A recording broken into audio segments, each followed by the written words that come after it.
No royal wedding is complete without a magnificent tiara glittering on the bride's head, even if the fortunate woman is a commoner, even if she has been married before, even if she has nothing to her name. Only a few dare to forgo this tradition, and generally these ladies are either far removed from the crown or their wedding fails to captivate public interest. In the 21st century, tiaras atop aristocratic heads, much like hats, are an indispensable symbol of monarchy and a testament to noble heritage. While 100 years ago, Elizabeth Bowes-Lyon could forgo the family heirloom on her wedding day to the king's second son, such a scenario seems nearly impossible today. Moreover, a family tiara adorning a royal bride's head is simply a stunning sight. The evidence of this beauty can be seen in our video today. Let's begin with Elizabeth Bowes-Lyon. Elizabeth's mother was possibly one of the foremost fashion trendsetters of the royal family. On her wedding day, Lady Elizabeth appeared before her groom not only in a straight wedding dress, atypical for aristocrats of the 1920s, but also without a tiara. Her head was adorned solely by a lace veil from Mary of Teck and a delicate wreath woven from myrtle. However, after receiving the magnificent Strathmore Roses tiara from her father as a gift, Elizabeth dutifully wore the adornment for the official wedding portrait. In 1934, Elizabeth's father's younger brother, Prince George, married his third cousin, Princess Marina of Greece, who walked down the aisle wearing a fringed tiara from the Romanov collection. Marina's grandmother was the Grand Duchess Maria Pavlovna herself. Later, the tiara passed to Marina's sister's family, but the Duchess of Kent was not left empty-handed. She received another fringed tiara, very similar to her wedding tiara, as a gift from the mayor and the City of London. In 1935, King George V's third son, Prince Henry, decided to settle down and married the Duke of Buccleuch's daughter, Alice.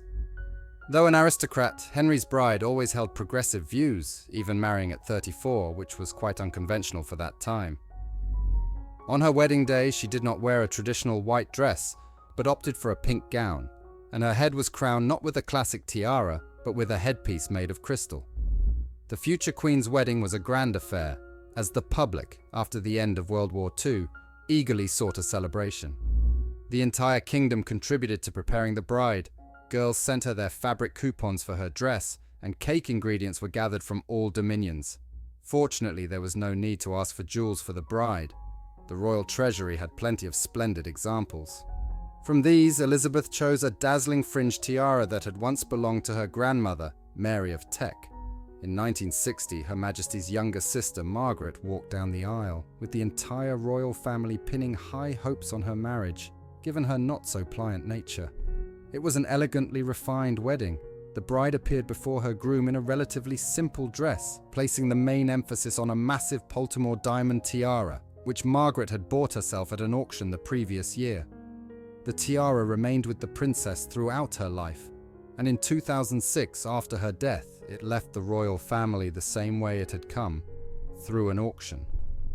In 1961, the wedding of Prince George's eldest son, Edward, now the Duke of Kent, took place.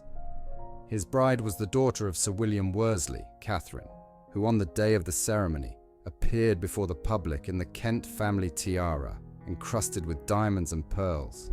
The origin of this tiara is still unknown.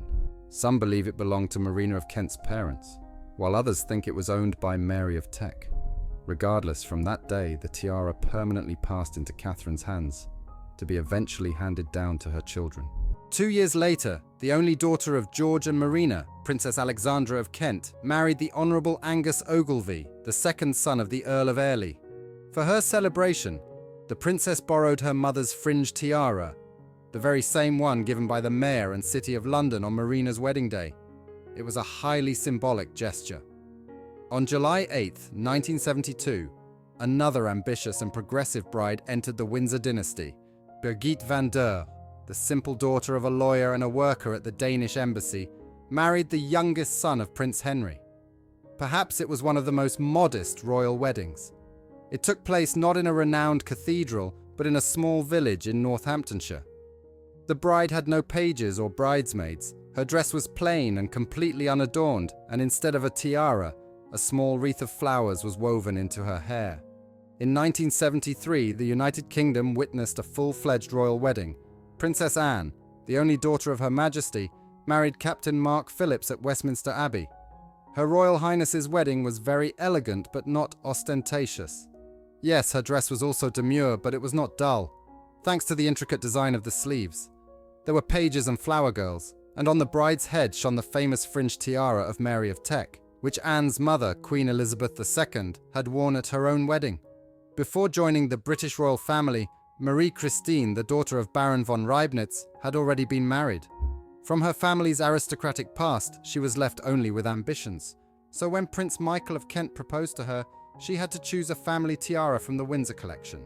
She selected the well-known fringed tiara given by the Mayor and City of London, previously worn by her sister-in-law. Today, this tiara is in the possession of the younger Kent family. 3 years later, the country celebrated another wedding of the century, that of Prince Charles and Lady Diana Spencer, who had her own family tiara. The Spencer tiara, with its diamond tulip design, did not belong personally to Diana. Elizabeth even offered her the lover's knot tiara, but Lady Di felt it was important to uphold her family's heritage. After the wedding, the Earl Spencer allowed his daughter to keep the tiara, but in 1989, Diana's brother demanded it be returned to the family. The next Windsor bride not only lacked a family tiara, but also couldn't boast noble origins. However, Prince Andrew's beloved Sarah was so favoured by Elizabeth that she, exceptionally, gifted her a brand new tiara. The diamond adornment was custom made by Gerard and remained the Duchess's sole tiara. Today, this piece is known as the York Diamond Tiara, and it is likely that Sarah's younger daughter, Eugenie, will wear it when she walks down the aisle. In 1992, the only daughter of the Duke and Duchess of Kent married commoner Timothy Taylor, but this fact did not hinder the grandeur of the celebration. Lady Helen chose a delicate dress embellished with glass beads and complemented her attire with the Kent tiara, adorned with diamonds and pearls. The upper part of the tiara had been modified into a fringe. Since then, this tiara has vanished from public view, possibly because the Duchess of Kent rarely attends official events nowadays. In 1993, David Armstrong Jones, the only son of Princess Margaret, married aristocrat Serena Stanhope. On that day, the joyful bride bore a strong resemblance to her famous mother-in-law on her own wedding day in 1960, a similarly styled dress and a high bun. But the tiara was different, although also borrowed from Princess Margaret. This time it was the lotus flower tiara, which originally belonged to Elizabeth Bowes-Lyon, then passed to her younger daughter, and today occasionally graces the head of the Duchess of Cambridge. However, Princess Margaret's daughter, Lady Sarah, received an entirely new headpiece for her wedding, the Snowdon floral tiara. Actually, the piece itself was old, previously existing in Margaret's collection as 3 separate brooches, a wedding gift from her husband. In 1994, Lady Sarah's wedding dress designer suggested uniting these 3 items into a single tiara. Now it is known as the Snowdon tiara, and it will likely one day adorn the heads of Sarah's sons' brides. Queen Elizabeth II's beloved daughter-in-law couldn't boast noble origins, so a wedding tiara had to be issued to her. But unlike Sarah Ferguson, Sophie Rhys-Jones received a headpiece with history, crafted from 4 different jewellery fragments from Queen Victoria's collection. Not bad, right? It's no wonder the Countess still wears this tiara frequently, despite having more elegant options. In 2002, the 3rd generation of Gloucesters began tying the knot. The pioneer was the eldest son of Richard and Birgitte, who married a common doctor. She still prefers to be addressed not as the Countess of Ulster, but simply as Dr. Clare Booth. Their wedding was modest, yet the bride wore a tiara from the old Gloucester reserves. In 2008, the youngest daughter of the Duke and Duchess of Gloucester, Lady Rose, also tied the knot. Another mésalliance in the Windsor dynasty, but in reverse. Thus, the bride didn't have to worry about a family tiara. On her special day, Lady Rose wore a headpiece that can rightfully be considered one of the most beautiful in the Gloucester branch.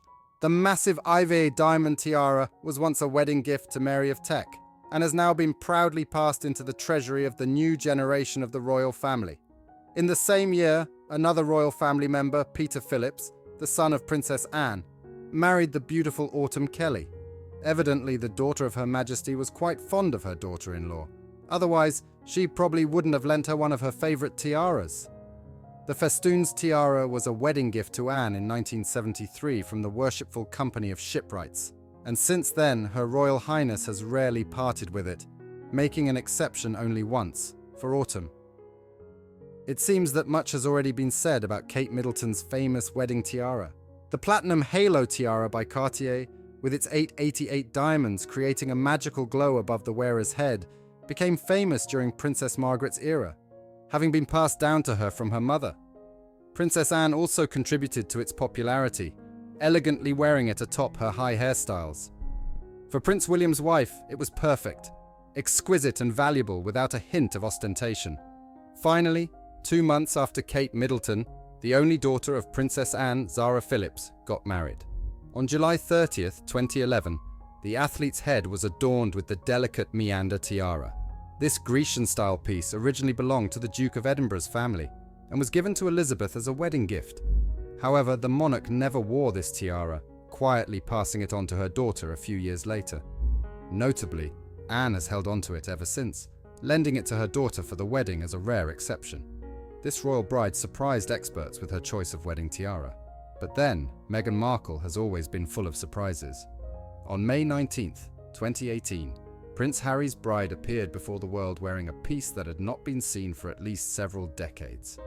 The exquisitely crafted diamond bandeau tiara is very old, once belonging to Queen Mary of Teck, who rarely wore it. Princess Eugenie also surprised fans by choosing for her wedding not the York family tiara, but a Kokoshnik tiara adorned with emeralds and pink diamonds by the jeweler Boucheron. This piece was given to the British royal family by Margaret Greville in 1942 and had never been worn at public events since. It's worth noting that Princess Eugenie's choice was unexpected, but the tiara, complemented by emerald earrings, became the centerpiece of Queen Elizabeth's granddaughter's wedding look. Which one did you like best? Write in the comments.